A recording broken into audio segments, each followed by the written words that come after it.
Hi friends जय जगन्नाथ आज्ञा पिला बेलर कथा क्या मन पड़ुची मत कहे जेहेतु मु हैदराबाद रोचे आज्ञा मोर पिलादिन कथा भी मन पड़ुची किंतु हैदराबाद फेमस होची गणेश पूजा।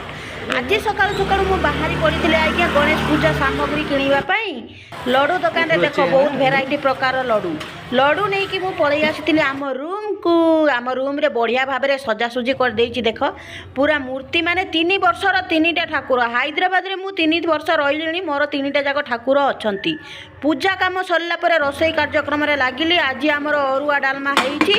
होपर आज्ञा खाई पी सारिकी मु पाख रूम को पलि जाइली पाख रूम रे भी तांकर गोटे बड़ गणेश भाई तुमर केमितिया गणेश पूजा करूच मत टिके कमेंट रे कहबो। एठी देखंतु ए दीदी घर तांकर पूरा सजासुजी धूमधाम चली तांकर भी एठी गोटे गणेश आनिचंती तांकर भी पूजा कार्यक्रम माने माने हैदराबाद रे पूरा घरे घरे गणेश